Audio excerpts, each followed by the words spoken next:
Well, welcome everybody to another edition of Lewis at Large. Yours truly, Warner Lewis from the flight deck, and of course that means some smart talk radio is certainly in your future. And this segment, we're going to be talking about a subject that we have never talked about before. It is relatively new to our area, although it has been around for a while. We're going to be talking about TED.com.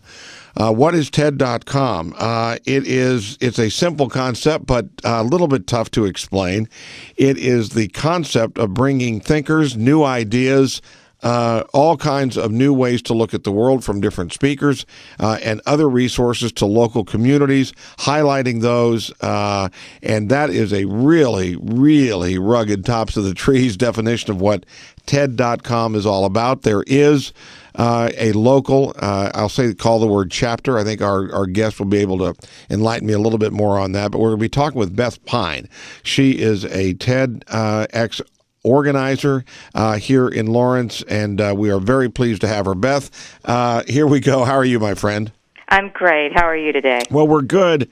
I'm very curious. Again, we want to put a little bit sharper point on TED.com, what the concept is for our listeners, so the interview will make some sense here. Tell us a little bit about the history of TED.com, and how it was brought, so to speak, and this concept was brought to Lawrence. Well, I do want to be very clear. TED.com is not coming to Lawrence.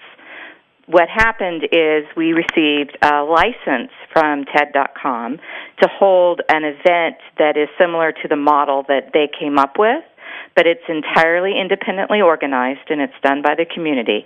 And all of the speakers are selected by the independent people who are running TEDxLawrence.com.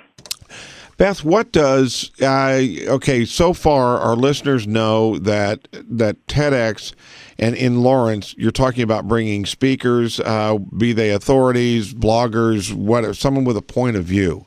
Well, it's anybody that has an idea worth sharing. Right.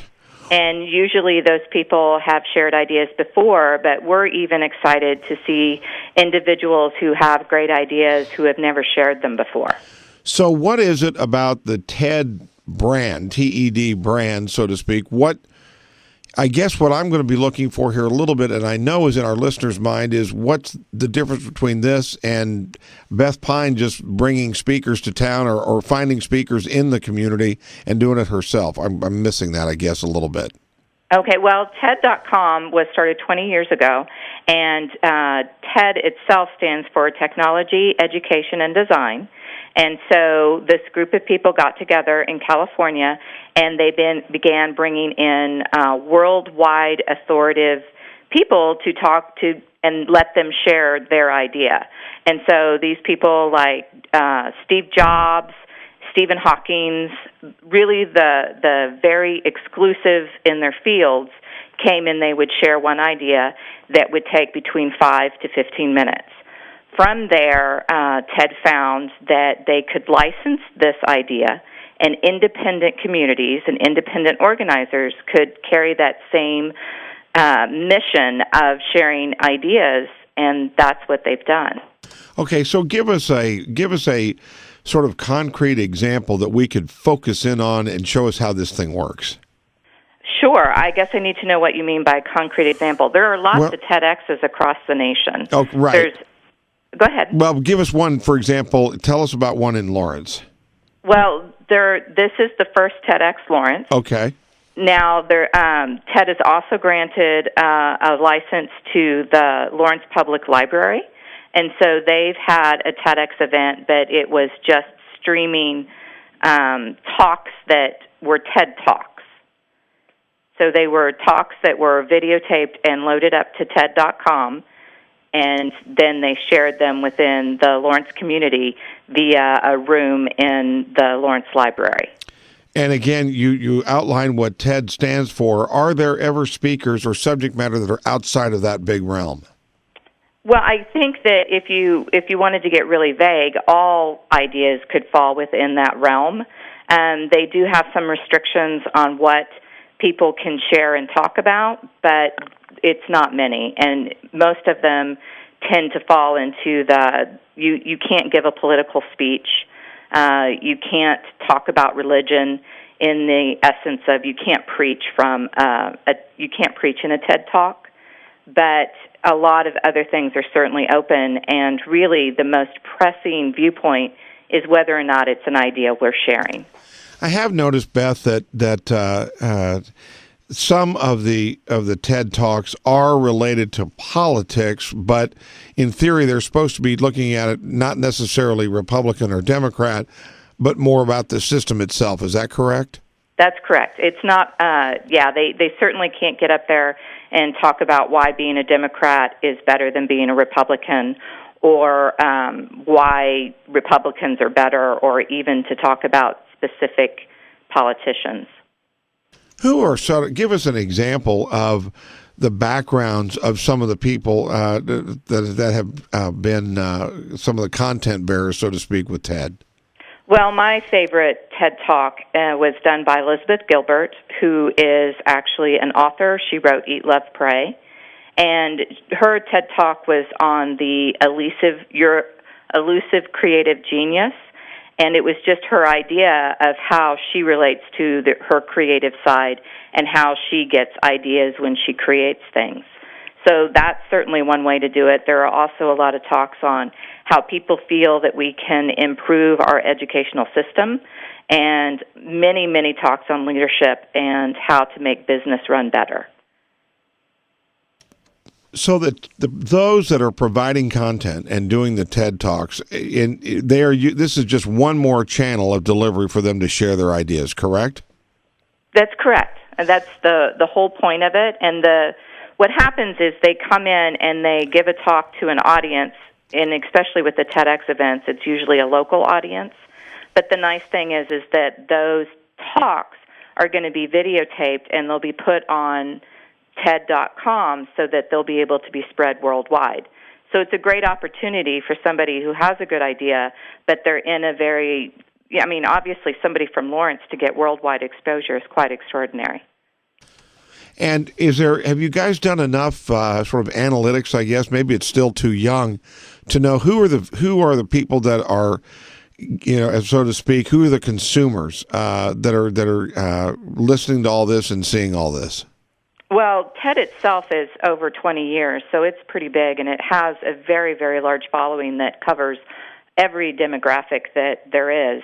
I would say that probably the one thing that ties them together is people have to understand technology, because it did start online. That's where a lot of the TED Talks get shared. However, you can also find them on Netflix, and you can find them on other applications they're also on Amazon Fire TV has an application that's just for TED Talks. But I would say that would be kind of the unifying thing, is an understanding of technology, because that's where a lot of these talks are shared. If you just joined us, yours truly, Warner Lewis, once again from the flight deck of Lewis at Large Radio. And, of course, that means some Smart Talk Radio is underway. And, indeed, we're talking with Beth Pine. She is the Lawrence organizer of TEDx. We're talking about TED.com, a very, very interesting concept and a channel in which to distribute very interesting ideas, some of them new, some of them not so new, but all of them interesting indeed. Beth, give us an example of how are these sessions, how are they promoted, and how do people know when and where? Well, for TEDx Lawrence, we have a website, which is at www.tedxlawrence.com, and we talk there, and we're using a lot of social media. There are a lot of people who are super excited about having a TEDx event in Lawrence, and they've been spreading the word as well. Mostly, though, it is having the opportunity to talk to people like you, so thank you very much, to get that word out there and let them know. What if somebody wanted to be a speaker or provide content for this, how do they go about doing that? Well, they would have gone onto our website at www.tedxlawrence.com, and they would have submitted an application. That particular process the deadline was yesterday. So right now we're going through all of the ideas that have been submitted, and we have a curator committee that is voting on whether or not those ideas meet the TEDx brand and and how well they meet it. So, okay, and again, you defined it for us earlier, but again, if we were a fly on the wall in this meeting, what kinds of sort of filters or questions would you all be answering in this committee to whether something is worthy or not? Well, one thing is if it's one of the things that we did with TEDx Lawrence is we wanted to find ideas that were innovative, collaborative, and dynamic because that was sort of a good reflection we felt for Lawrence and for the people in Lawrence. So we would be looking to see if it met any of those criteria. Additionally, we want to make sure that we hit all of the disciplinaries throughout. So we want to make sure, and we have some technical talks, that we have some science talks, that we have some creative talks, that we have something on business, and we also want to make sure that we have a diversity in the speakers themselves. And we just kind of want to make sure that it'd be a really good day of sitting and listening to some great ideas. When you say diversity, again, you're not talking necessarily political diversity. You're talking about diversity of subject matter? Well, there's that, but there's also diversity of gender and diversity of race and diversity of age. Okay. And then so if I'm a consumer, how do I know sort of the schedule and all of that? How's all that done? How's that put out there? That is going to be published on our website. At this point, since we're still selecting the speakers, right? Yeah, we're not really sure, and we're not sure how long each talk is going to take. And then, in addition, one of the things that is recommended is that there are some entertainment options as you go through the day to sort of give your mind a break from the subject matter and let it reboot. And so we'll also be filling in the day with some entertainers that are from Lawrence. We're real excited about that as well. And again, I know it's way too early, but just if you just had to guess, about how many different speakers do you think there'll be? I think there'll be at least 10, and we're hoping for 12 to 14. Okay, and again, about how long do they go? I guess that varies as well, doesn't it? It does. TED gives the deadline of 18 minutes, like that's the absolute maximum. However, I've seen TED Talks that go from 5 minutes to 22 minutes. It's more about how long does it take for you to truly express your idea. And if it takes 5 minutes, then that's perfect. And if it takes 20, we're going to go with that as well. And is it reasonable to assume, Beth, that these subjects are adult subjects, meaning there's not going to be 8-year-olds aren't there? This is for, in essence, educated adults. Is that fair? I think that, I don't think an 8-year-old is going to be probably as entertained as somebody who is an adult, but I would definitely not be surprised if we have teenagers there. Right. What about, what have been some of the challenges? I mean, again, there are lots of new things happening in this community, but for you and your organization in particular, what have been some of the challenges that you've had to face getting this thing launched? Well, just getting the word out there of what TEDx is and explaining what a powerful medium and what a powerful avenue for dispersing information it is. And then also, because it is an entirely voluntary event, we do look to the community to pay for the costs. And TED has a lot of restrictions on how you can do fundraising. For instance, there's a restriction on how much cash we can actually collect. They want all of the fundraising to be in-kind donations. So currently we have a sponsor that is paying for our venue, and we need to get out there and find partnerships with people and organizations who would be happy to help us pay for production in exchange for some great exposure and the opportunity to share great ideas. So Beth, as the organizer of the Lawrence contingent of TED.com, TEDx, how often do these events happen, and is that mandated, or is that something you do as a local market, make that decision? I decided to do TEDx Lawrence annually, and whether or not we're able to do it next year will depend on how well it's done this year. And so I will be applying for another license as soon as this event is complete. But I don't know that there's any restrictions on, I possibly could have a monthly event if I had the funding available to do it. And again, it should seem obvious, but tell us the kinds of things that you're paying for, or that the cost in in one of these events. Tell us what those expenses are. Not the dollar amounts, but just in general. Sure. What are you buying? Most of the expense is going for the production, so it's going for a camera crew, and it's going for sound. It's going for the video and the PowerPoint screens. And then after the event, we have to edit them, and we have to present them in a format that can be uploaded and shared, and so that's another portion of the production expenses. Well, it is a fascinating concept for sure. And again, any particular reason, pleased you've picked it up, any reason as you could look back why we haven't had this event in Lawrence before? I don't know, but I'm super excited to be the one to bring it to you. And me and my steering committee are incredibly passionate about sharing ideas, and we're passionate about TEDx Lawrence. And we're really, really excited to be the ones to be able to do it. Okay, again, let's do some review here. The event is planned for when?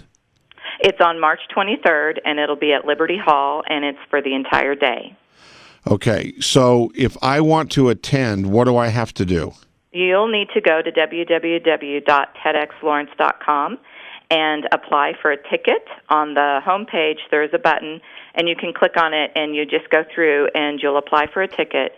And the reason why we decided to have our audience apply for tickets is because we're wanting to get people who are as excited about ideas as we are, and also we want to get people who are dedicated to sharing those good ideas. So we want to make sure that the audience is filled with individuals who are going to walk out the door and tell 5 people about a great idea that they heard. Okay, that's an interesting concept. So if I want a ticket, I don't automatically get one. I have to go through some kind of an approval process. Is that right? That's correct. Okay. Well, that's good to know, and thank you for sharing that. Give us an example of who the committee, so to speak, would look for. You're going to go through, if they hold 600 people in there, you're going to go through all those applications and pick off of that 600? Well, or whatever it is.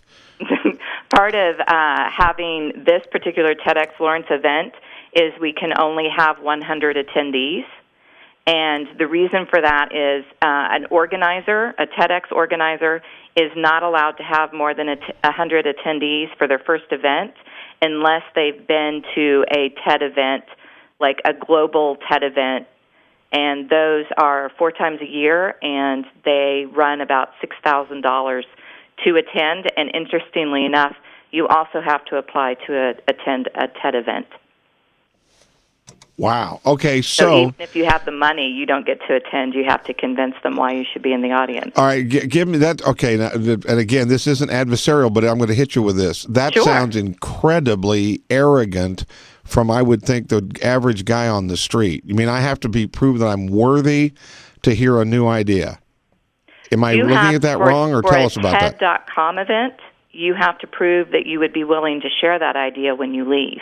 Okay, and Beth, help us out in terms of sharing. What does that mean? That you are maybe a teacher or a leader in some organization, or help us with that? Well, those things would certainly help if you were confident that you would be talking about them within your group of people. But for the TEDx Lawrence event, we're just looking for people who are excited about ideas. And honestly, if they just walked into a coffee shop and said, "Hey, I just heard this fabulous idea at Lawrence, at Liberty Hall, right. at LawrenceTEDx.com," like you really should hear this. It's great, and I can't wait till it gets uploaded so that I can share it. Right. So, Beth, from what you've seen around the country, are these events more prevalent in larger markets or college towns or rural? Tell us about that. Is there any relationship there at all? I don't think so. From what I've sort of I don't have a lot of expertise in that. I know that there's been several TED events in Kansas City. There's some TED events in some colleges that are nearby. And in fact, recently there's been a TEDx event that's been approved, and so there'll be a TEDx KU that will be happening this year as well. Wow. So this is really an opportunity to hear some exciting ideas, exciting concepts on a wide variety of subjects. And again, Beth, one more time, tell us the website to go to find out more information. Absolutely. It's at www.tedxlawrence.com. All right. Hey, we wish you the very best of luck. Thank you so much for sharing this concept because, again, as you mentioned, I think this is just beginning to come out and people are starting to get a small awareness of this. And as time goes along, I would love to have you back on and see how things are going. Oh, thank you so much. I would love to do that. And again, I really appreciate your helping me share that this is happening. You bet. Hey, we will be back with more right after this on Lewis at Large.